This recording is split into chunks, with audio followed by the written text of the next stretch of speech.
Eustylogometus is a fungus, also known as corn smut.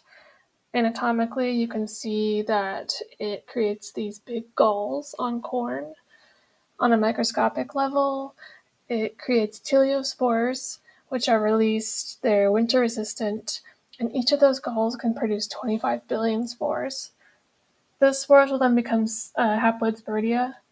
They're cigar-shaped, and those then become dikaryotic filaments, which go into the plant. Those anatomically are actually used as a model for human neurons. So Eustylogometus is also known as huitlacoche. It's an indigenous food preparation. It comes from two Nahuatl words for black and excrement. It co-evolved alongside corn and also its ancestor Teosinte. The phylogeny of Eustylogometus is interesting in that it is not actually as related to the genera Eustylogo as it is other genera such as Sporosorium and Anthracositis. It is sometimes referred to as Mycosarcoma metis. This is a simplified diagram of its life cycle. Those teleospores that we talked about earlier are step one. They come from existing Eustylogometus, and they then germinate in order to become those cigar-shaped haploid cells. And those haploid cells are saprobic, meaning they eat dissolved organic matter to become dikaryotic filaments, which then infiltrate the extracellular space of that corn plant. That's where these tumors are formed on the corn.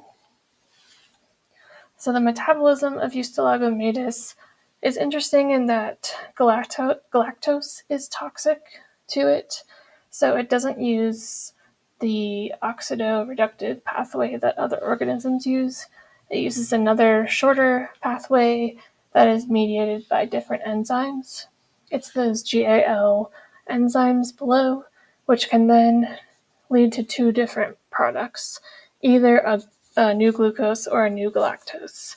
And if it's the glucose, it will either be used for glycolysis or glycogen synthesis based on the needs at the time. If it is the galactose, it will be used as a precursor for glycolization. So endohyphal bacteria, or EHB, are a specific type of bacteria that are symbiotes with fungi. They actually live inside of fungi, and they have benefits such as increasing the number of spores that it produces. Specifically, Klebsiella michiganensis has been found inside of Eustylogometus, and there's evidence that they co-evolved because there are a lot of bacteria that don't contain this enzyme chitinase, and those are not found in fungi because they cannot penetrate the fungal cell wall. So here is a simplified diagram of that cell wall. The orange part is the chitin, and in the second part of the image, the bacteria is releasing chitinase, and that actually breaks through the chitin and allows the bacteria to enter the cell. And it's interesting that there's barely any trace that it will have entered, and essentially no damage to the fungus. So Eustylogometus produces clusters of reproductive bodies, also called sori, which eventually rupture into those black masses. And it also secretes effectors that do a lot of the pathogenic work. They can disrupt signals, metabolism, and immunity of the host. And like we mentioned earlier, those filamentous growths are what actually infiltrate the plant host. So overall, Eustylogometus does not cause a lot of crop loss compared to other fungi. It does actually become another food in and of itself, that huitlacoche. And besides infecting corn, it can infect grasses. But I think its most interesting usage is Probably its usage in tacos and quesadillas. Today, amphibians are vanishing at an alarming rate, driven by a microscopic fungi, Batrachochytrium dendrobatidis, BD. This chytrid fungus has emerged as one of the most devastating pathogens in modern history, responsible for a catastrophic global decline in amphibian populations. BD is a heterotroph and derives its nutrients from breaking down the moist keratinized outer layer of amphibians. Its metabolism is anaerobic, which allows it to thrive in low oxygen environments. It produces motile, aquatic zoospores with a single posterior flagellum that helps them swim and infect the amphibian host. Zoospores are haploid, unicellular, asexual reproductive cells. Once a zoospore attaches to an amphibian's skin, it insists on the surface of a cell, develops into a thallus with a rhizoid, and creates a germ tube that goes down through the host cell layers. The rhizoid attaches the thallus to the substrate and facilitates the absorption of minerals and water, to then create zoosporangia. The zoosporangia is a spherical intracellular capsule that is responsible for creating more zoospores via mitosis. This life cycle is about 4 to 5 days. Batrachochytrium dendrobatidis belongs to the phylum Chytridiomycota, which cause various other chytrid fungi, and is characterized by their ability to produce flagellated spores. It is closely related to the chytrid fungus Batrachochytrium salamandrivorans, a fungus that infects salamanders. The infection caused by BD, known as chytridiomycosis, thickens the amphibian's skin and disrupts the electrolyte balance. The infected amphibians are not able to regulate water and electrolytes through their skin, which results in severe health issues that lead to death. Amphibians with compromised immune systems or those living in degraded habitats are especially vulnerable to infection. Amphibians affect ecosystems through nutrient cycling, soil burrowing, and decomposition. This impacts soil and water quality, as well as altering microbial dynamics. Amphibians also play an important role in controlling insect populations, like mosquitoes, and are a source of food for larger predators. 6. BD is parasitic and thrives and spreads rapidly in moist environments and can be transmitted indirectly via water and soil, or by anything else that has come in contact with the infected environment, like humans or machinery. Another major route of transmission is by direct contact with an infected host and the international trade of amphibians. Conservation strategies include various biosecurity measures, such as captive breeding programs, restricting trade, habitat protection, global awareness, and antifungal treatments. In conclusion, the emergence of Batrachochytrium dendrobatidis has created an ecological crisis, leading to a widespread decline and extinction of amphibian species. BD is a highly destructive pathogen that exploits amphibians through its unique life cycle and metabolic processes. The emergence of BD has created an ecological crisis, leading to a widespread decline and extinction of amphibian species. Amphibians play an irreplaceable role in maintaining ecosystem balance and biodiversity, and understanding BD's biology and its impacts on amphibians highlights the need for continued research and conservation efforts.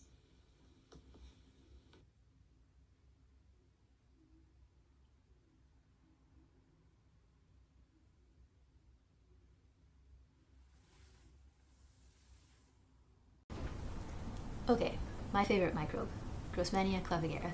Sorry, wait. That's not my favorite microbe. It's the mountain pine beetle's favorite microbe. G. clavigera is a fungus in the phylum Ascomycota, one of a group of fungi collectively known as blue stain fungi. It lives primarily within the nutrient-rich tissues of trees. The most striking feature of this fungus is its symbiotic relationship with Dendrotonus ponderosae, the mountain pine beetle.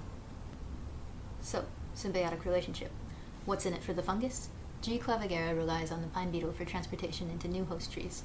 The fungus is carried in mycangia located in the mouthparts of mountain pine beetles. When the beetles burrow into the inner bark of pine trees and excavate egg galleries, fungal spores germinate and hyphae grow into the host tree phloem and sapwood. As they do, the fungus produces dark-colored melanin in its hyphal walls, which causes the blue or gray discoloration that gives blue-stained fungi their name. So what do the beetles get out of the arrangement? They get, honestly, lots of things. Some of them unclear, science is hard. But at least it seems likely that G. clavigera aids in resisting the host tree's defenses and provides nutrients for larval beetles. One line of defense for pine trees is the production of oleoresin made up of monoterpenes and diterpene resin acids. The oleoresin is both a physical defense, engulfing attacking organisms, and a chemical deterrent due to the toxic effects of terpenoids on attackers. The growth of G. clavigera interferes with the host tree's water transport system, weakening the host and diminishing its capacity for oleoresin production. Additionally, the fungus has been found to not only be tolerant of oleoresin terpenoids, but to be able to use monoterpenes as a sole carbon source when necessary, and to have a number of genes that are associated with the production of enzymes associated with the detoxification of host defense terpenoids and phenolics, suggesting that the presence of G. clavigera likely assists the mountain pine beetle in surviving the host tree's chemical defense mechanisms. G. clavigera penetrates into the interior of a host tree through bark fissures and advances through the tree by way of the host's medullary rays. Easily accessible nutrients, like starches from parenchymal cells, are consumed by the fungus, and nitrogen is transported from the sapwood into the phloem, where the mountain pine beetle larvae feed, increasing the nitrogen available to the larvae by up to over 40%. The fungus also produces ergosterol, which has been shown to have a positive impact on the growth of larval and young adult beetles, as well as sterols that act as precursors for beetle aggregation pheromones. So, the fungus makes a bunch of stuff that the beetles like. Although it has been shown that G. clavigera is capable of killing a host tree on its own, the environmental impacts of the fungus are primarily tied to its close association with the mountain pine beetle, as large-scale beetle outbreaks have been responsible for the destruction of tens of millions of hectares of pine forests in western North America in recent years. Climate change exacerbates the danger of these outbreaks, as beetles and the fungi they carry are able to expand into regions that were previously too cold, and tree defenses are weakened by the impact of years-long droughts. The impact of G. clavigera itself on the timber industry is slightly less dire than you could expect, though, because although it does produce this dark stain in the wood of a host tree that diminishes the economic value of the lumber, that stain is primarily cosmetic. G. clavigera does not consume the main structural components of wood, like cellulose and lignin, so the structural impact of the fungus is minimal. So, the mountain pine beetle and Grossmannia clavigera, definitely best friends forever. Also, they're kind of awful. They're not my favorites. Boo. Boo. Here are my sources cited. Hi everyone, this is my presentation on Ophiocordyceps unilateralis, otherwise known as the zombie ant fungus. So this fungus has long captured the imagination of the public, inspiring books, movies, and video games like The Last of Us. It actually includes dozens of morphs within the species, and they're each specialized to infect their insect host of choice. But carpenter ants of the genus Camponotus are by far the most well-studied of the hosts. They're primarily found in tropical forest ecosystems around the world, and they exhibit what is known as an extended phenotype, which is the expression of parasite genes in a host. So O. unilateralis is a member of the order Hypocreales in the class Sordarioomycetes in the phylum Ascomycota. All of these groups are incredibly diverse. Sordarioomycetes contains 3,000 distinct species. They can be found in almost all ecosystems, even aquatic ones, and they carry out a wide variety of different lifestyles. Just an idea of how old O. unilateralis is, a 48-million-year-old fossil is recently found in Germany that shows signs of this species carrying out the lifestyle that it does to this day. So that dates it back to at least the Eocene era. O. unilateralis begins its life cycle as a colorless multiseptate ascospore. It's 80 to 200 micrometers in length, making it quite large. And the spore will produce an aprosorium, which is a specialized adhesion structure when it contacts the host, and that allows it to penetrate the host's exoskeleton. Following infestation, it will take on the form of yeast-like cells, And over its life cycle, those become highly differentiated and pleomorphic cells that carry out different roles as it develops. Macroscopically, it's pretty easy to distinguish. There's a brown, white, or orange hyphae, which are branching filaments, and those end up being visible outside the host and grow over it. There is a long brownish stalk called a stroma that emerges from the host, and it has a spherical ascoma, which is the fruiting body containing the asci, which is the spore-containing cells. And here's just an image detailing some of those macroscopic and microscopic features of O. unilateralis. You can see the mixture of yeast-like cells and hyphae growing in those slides and cross sections, and then all the way to the left you can see the macroscopic growths coming out of the host. So some more detail about the life cycle of O. unilateralis. Like all fungi, it's heterotrophic. It derives its nutrition from other organisms. It carries out an osmotrophic feeding method, meaning it uses exoenzymes to break down nutrients and then absorbs them into the cell. It has evolved to invade and grow inside its insect host, eventually digesting them from the inside out. That ascospore has to attach to its target host, breach the exoskeleton, and it does this by forming the episorium I mentioned, and then uses mechanical pressure and enzymes to pierce the exoskeleton. While growing inside the living ant, O. unilateralis manipulates its movement and behavior, which is where it gets interesting and where it gets the name zombie ant fungus. It will guide the infected ant away from its colony in the tree canopy, closer to the humid forest floor. The ant then climbs a leaf and clamps down extremely hard with its mandibles in what's called a death grip, and will die shortly thereafter. Loose fungal hyphae will begin to sprout from the intersegmental joints of the ant, while denser hyphae secure its appendages to the leaf. The stroma emerges behind the ant's head, and it develops that spherical ascoma. The sexual ascospores are released, and then the spores are dispersed in a small killing field below the dead ant. Here's a really cool SEM image of a dead infected ant. You can see the hyphae growing all over the surface of its body and securing its appendages and mandibles to the leaf.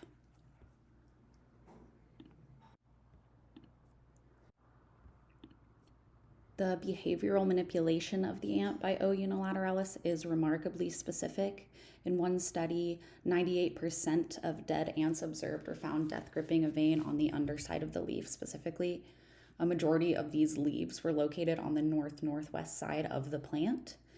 And furthermore, the ant corpses were all located around 25 centimeters off the ground with very little deviation. And it was found that the humidity level and temperature at this elevation were optimal for entomopathogenic fungal growth. The dead ants that were relocated to the forest floor by the researchers disappeared, and the dead ants that were relocated to the tree canopy never developed a stroma. Since the majority of fungal development occurs after the host is dead, it needs to be able to protect the host's body pretty well from competitors, and it does this by containing antibiotic compounds within the hyphae, and it also preserves and reinforces the host exoskeleton as it colonizes the internal cavities, creating a sort of protective case it can grow within. There are a couple bacillus bacteria that have been found colonizing the stroma, and these actually produce enzymes that may assist the fungus in killing and digesting the ant host. 2 new fungal species have also been recently discovered growing on O. unilateralis and its host, so the parasite actually has parasites. Here's a really cool image just kind of showing what's going on inside the host as it's being colonized. That orange section is super dense in carbon, and so researchers think that is kind of an energy storage area. Macroscopically, O. unilateralis does interact with other healthy members of the ant colony. Infection by O. unilateralis has such negligible effects on the ant colony as a whole that the infected ant is actually able to continue living in the colony and avoid detection because there isn't much evolutionary pressure on the ants to develop more elaborate defense mechanisms. So, implications of O. unilateralis research. Studying the behavioral manipulation could provide deeper insights into host-parasite dynamics among other species, including us. It may further our understanding of the human microbiota, especially the gut-brain axis, through which some bacteria are thought to influence our behavior. Research could also be key in the fight against cancer and neurological diseases. Both carcinogenic and anti-cancer compounds have been isolated from O. unilateralis, which kind of highlights the immense chemical range of this species. Essentially, by studying O. unilateralis, we could discover products that are of great use to us. And last but not least, here is the painting I made to go along with my project. It's my interpretation of a carpenter ant infected with O. unilateralis, and you can see the stroma emerging from the back of its head, the hyphae crawling along its body, and the spores being released. Thanks for listening to my presentation.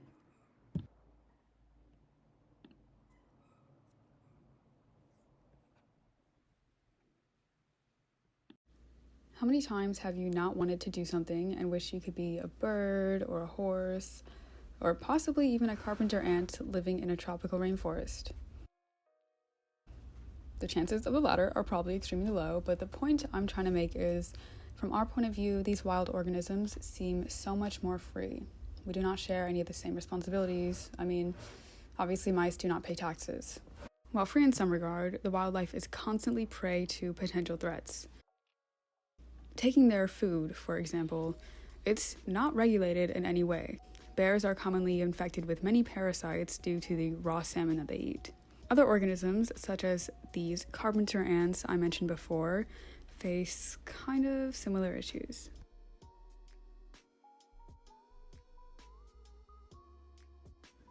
These carpenter ants have a very specialized parasitic fungus that is literally just waiting to get them. This fungus, called Ophiocordyceps unilateralis, is capable of controlling these ants' behaviors and bodies. For a little background information, Ophiocordyceps unilateralis is a species within the Ophiocordyceps genus. The species that exist within the Ophiocordyceps genus are capable of infecting a very wide range of insects, though not all are capable of the behavioral manipulation. This genus is within the Ophiocordycipitaceae family. It looks like any typical mushroom. It can range from a very light to very dark in color and has a wiry, rough stalk. Inside the fungus, there are cylindrical spore-producing sacs that are arranged in various patterns. These spores are long and can be segmented or whole. Once an unlucky ant encounters this fungus, the fungal spores attach to the ant's cuticles. Cuticles are just referring to the outer layer of its exoskeleton. The spores that were successful in their attachment begin drilling into the ant's exoskeleton using enzymes and pressure. Once inside, the spores germinate, growing germ tubes, and those eventually create a web of mycelium that is used to break down the ant's organs and absorb the nutrients. Mycelium is basically the body of the fungus. So we have the web of mycelium making its way throughout the ant's body, but it makes sure to avoid the brain. Scientists don't know exactly why the brain is left untouched, but have hypothesized it is to keep the central nervous system of the ant intact. Eventually, a critical point is reached in the invasion where the ant's behavior starts to really change. Instead of following the pheromones given off from its colony, it kind of does its own thing. It walks erratically and aimlessly, and eventually the fungus makes it climb up a nearby twig or stem and makes the ant lock its jaw on it. This jaw-locking thing is referred to as the death grip by scientists, and the twigs or stems are about 25 centimeters above the ground, which is like the optimal environment for the fungus to grow. At this point, the ant dies, and a few days after, a stalk emerges from the ant's neck, eventually producing spores and waiting for its next victim. Bacillus thuringiensis has been found on these infected ants. It is resistant to the chemicals released by the fungus and assists in the decomposing of the ant's organs. While it is beneficial to the fungus, the two are competing for the nutrients. This fungus is directly affecting the ant populations and the plants around them. The ants need to climb these plants to die on them, and the infected colonies are significantly decreased in their numbers. Their foragers in their colonies are dying, so they are getting significantly less food and resources, which is not sustainable. However, the fungus also helps with population control within ant colonies. However, if too many ants were to get infected and die, this would be an issue, as there are many organisms that rely on ants for their food. Ophiocordyceps unilateralis has been found in rainforests in Brazil, Australia, Thailand, and Japan. Lastly, this fungus has not been found to infect humans.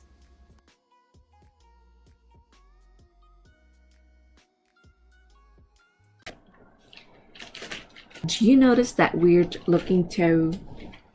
Maybe that burning and stinging raw skin between your toes? Or that torturous itching on your scalp? That's probably due to this friend right here, Trichophytum rubrum. Parts of Trichophytum rubrum includes the macrocandida. It's a multicellular spore that is spindle-shaped and acts as an infection propagules, while the microcondia is a unicellular spore that has a slender clavicate shape and also acts as an infectious propagules. A hypha is a long, branching structure of a fungus and is collectively called a mycelium. Trichophytum rubrum is classified within the kingdom Fungi, phylum Ascomycota, class Urothiomycetes, order Onygonales, and family Atherodermataceae. Notably, members of the Onygonales are commonly keratinphilic. Trichophytum belongs to the dermatophyte group.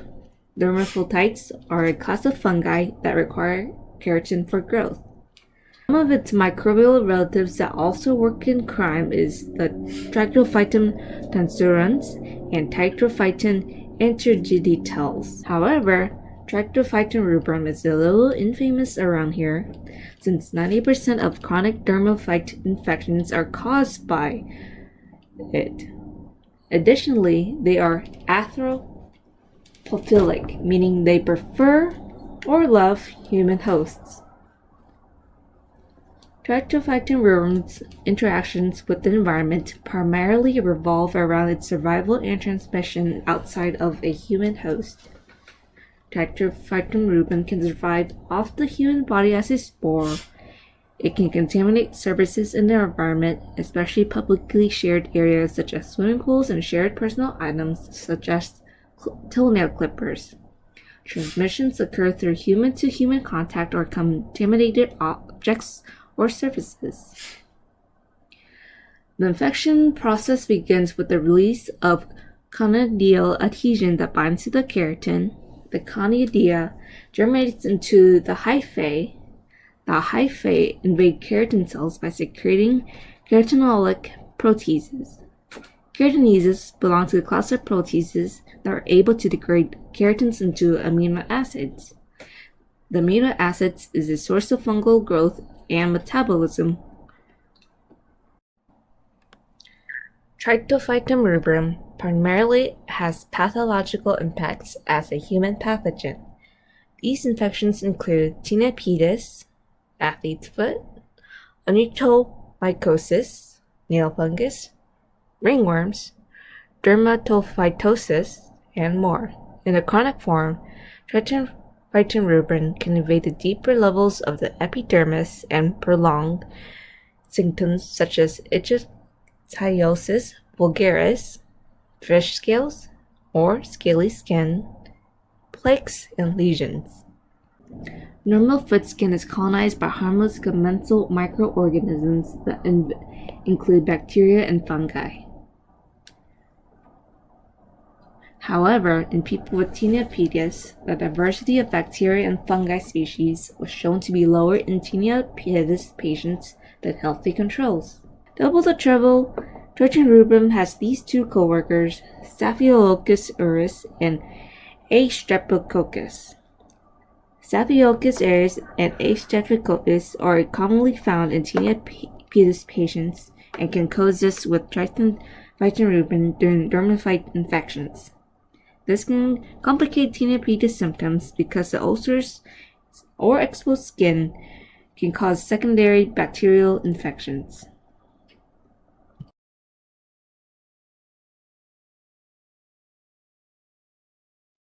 Hi, welcome to my presentation on Saccharomyces cerevisiae, otherwise known as baker's yeast. People worldwide gather together to share food and drink. Bread is broken and beer is poured. The bread is light and fluffy, and the beer leaves a heady feel after a glass or two. Good times are had by all, but this would not be possible without the work of a group of minuscule fungal cells, Saccharomyces cerevisiae. Yeast has been an integral part in our baking and in our drinking since ancient times.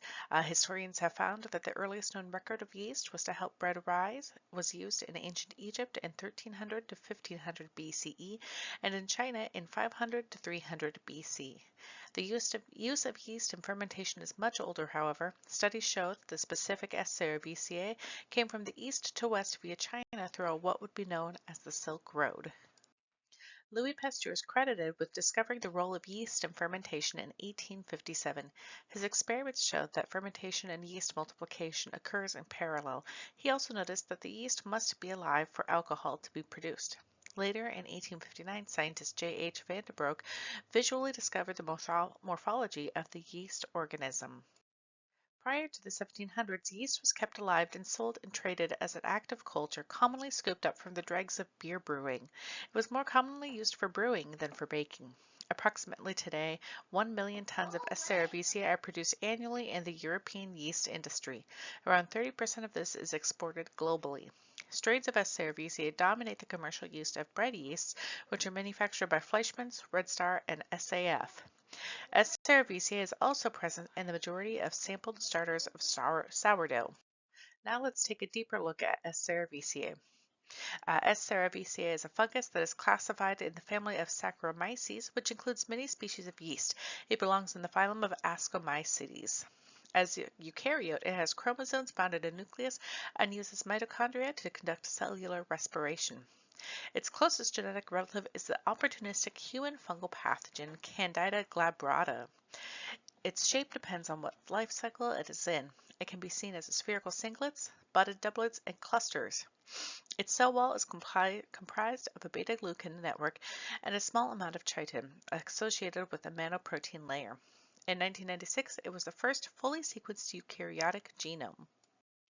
S. cerevisiae exists as both a haploid and a diploid cell. As a haploid, it follows a simple cycle of cell growth followed by mitosis. Under stressful conditions, these cells will die. As a diploid, the cell also undergoes a cycle of growth and mitosis. However, under stressful conditions, the cell undergoes meiosis and will produce haploid spores. These spores can then mate, producing diploid cells.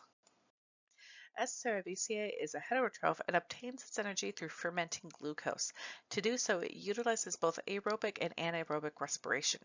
Yeast can ferment a large spectrum of sugars including glucose, fructose, sucrose, maltose, and maltotriose predominate.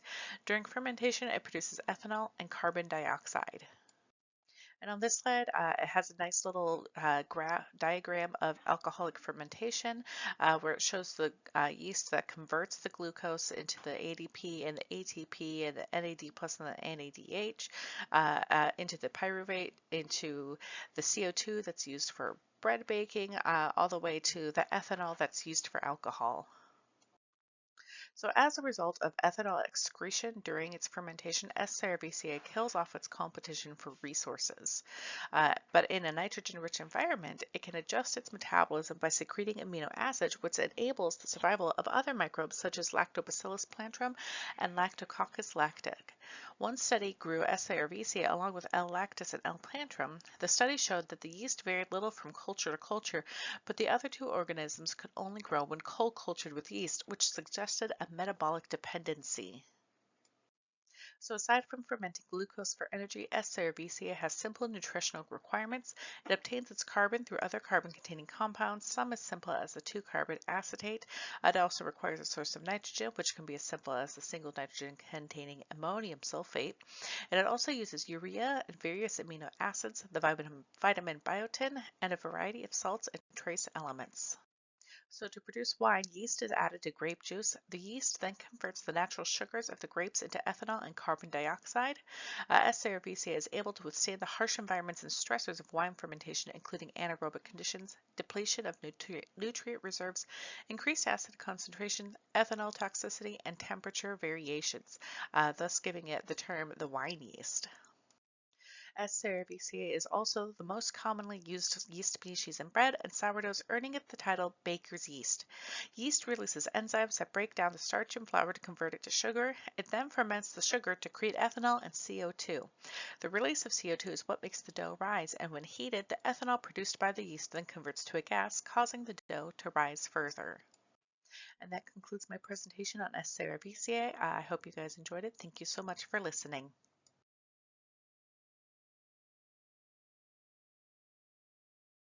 Hi there, this is Crisanto. I did my project on a species of parasite called Schistosoma hematobium.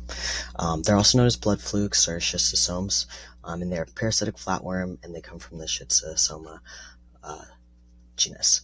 And blood flukes are important because of the cause of one of the most largely unaddressed diseases of poverty in the entire world, called schistosomiasis, also known as bilharzia in some places, and some people refer to it as snail fever. And this waterborne parasitic disease is one of the most rampant, right behind malaria, affecting over 200 million people across 76 countries. This particular species is prevalent in parts of the Middle East and Sub-Saharan Africa. And I will share with you my graphic novel. The target audience is student professionals, particularly in the science and health field. And just, I've been thinking about how science, and particularly microbiology, has been applicable in my life. There's a lot of value in understanding how microbes function, how we live alongside them, especially in the pathogenic sense, because those of us that can't even get the most basic education can link with the most marginalized people, with the poorest people in the world. There's over 200 million people that this is affecting. There's a lot of opportunities to share this knowledge and help people solve their own problems in their own communities. You don't have to be an expert to do stuff like that. You just have to go, link with them, share.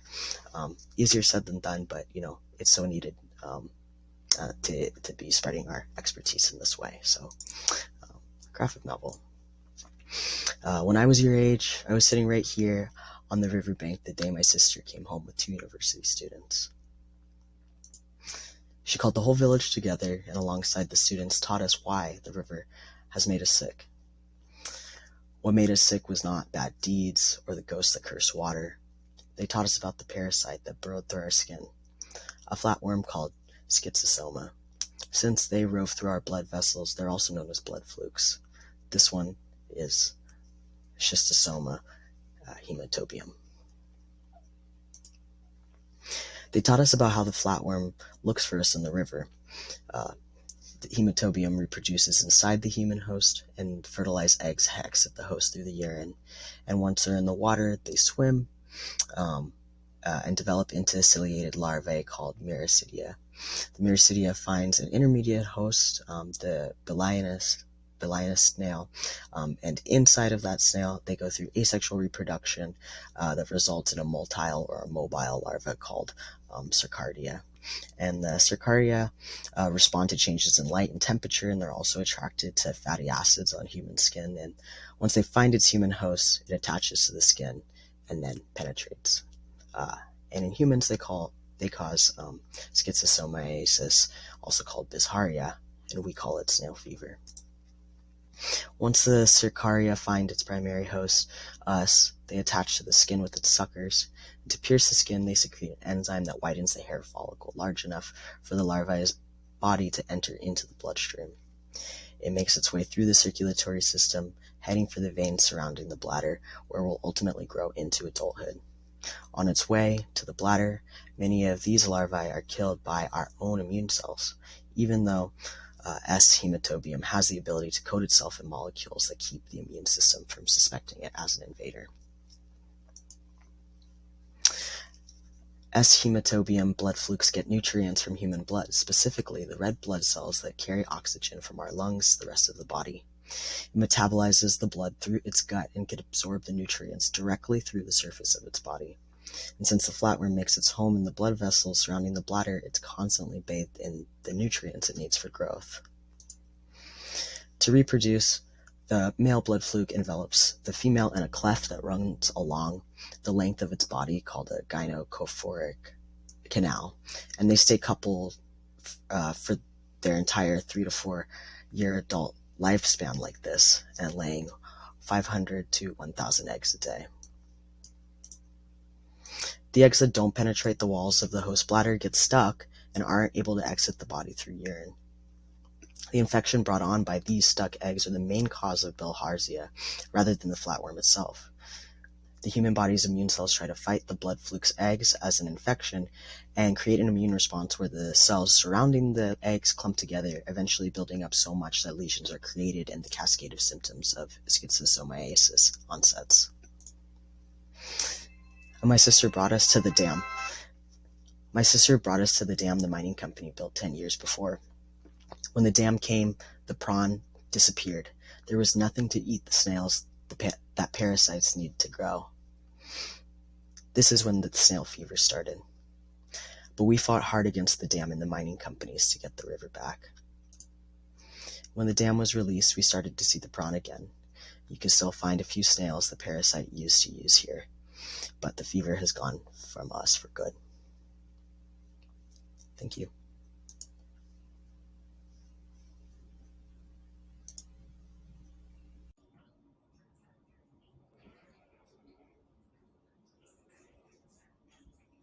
Meet Toxoplasma gondii, a unicellular, pestilent protozoan with nefarious tendencies. This parasite uses creative tactics to torment and pervade a range of hosts and ecosystems worldwide.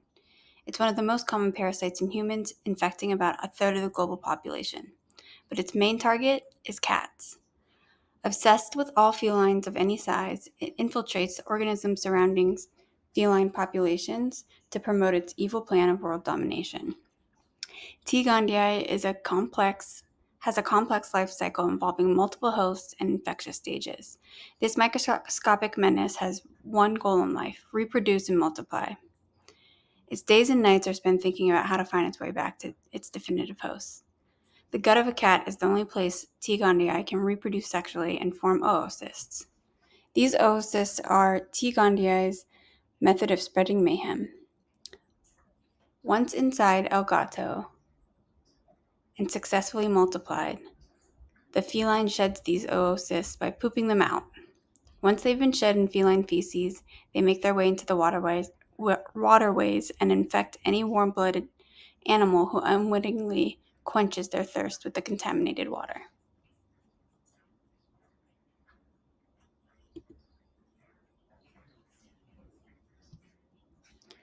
While farm animals and other rural creatures can become infected, cats are also the primary conduit in dense populations of human metropolises. And even though cats are the definitive host of interest, rats seem to be the most often the warm-blooded animal carriers of choice, and for good reason. Because these protozoans are non-motile, it relies on its victim's movement near and around the holy grail of hosts, cats. And it doesn't leave this movement up to chance. It employs mind control techniques to alter the behavior of what it considers a far inferior species. Once rats ingest the parasite, T. gondii alters the rat's natural fear mechanism by focusing its cyst production in the amygdala of the brain, rewiring the rodent's natural fear of cats into an obsessive need to be near them. The instinctual aversion to the scent of cats in order to avoid being eaten is transformed into an intense attraction. Uninhibited by survival instincts, the intoxicated rodent offers itself up to Elgato. This microscopic menace, these vermin are merely collateral damage, a means to an end. They exist only to be manipulated in service of the survival and transportation of the maniacal T. gondii.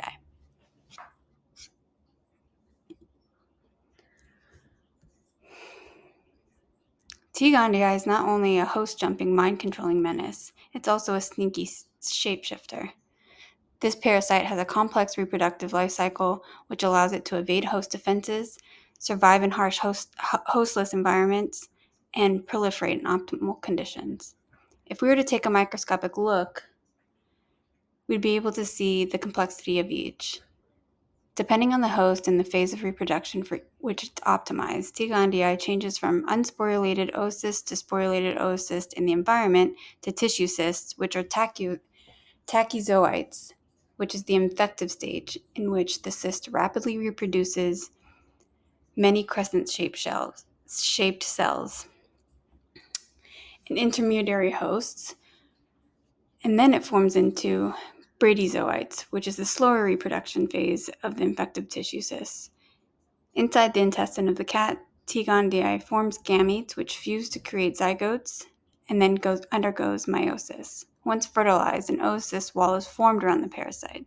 The cat's infected epithelial cells rupture and then discharge oocysts into the intestine.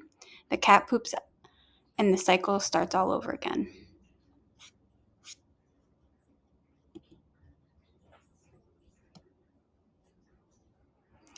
The oocysts are patient agents of T. gondii's agenda.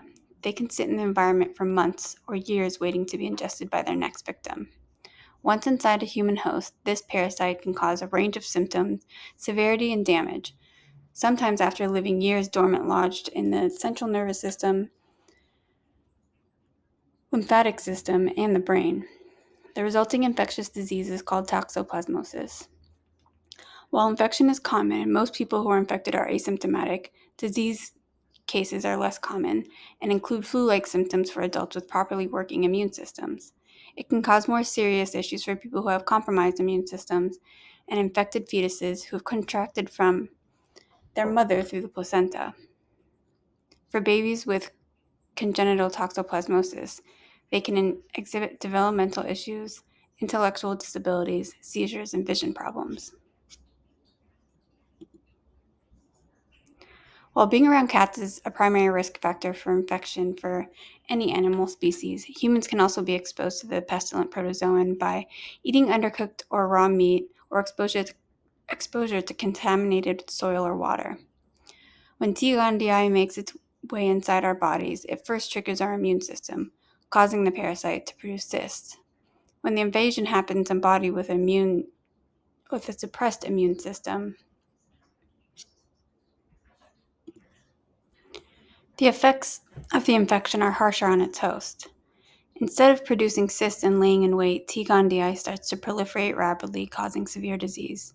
More vulnerable populations can experience attacks on the central nervous system, brain, lungs, and heart, with symptoms including fever, seizures, psychosis, and then problems with vision, speech, and movement.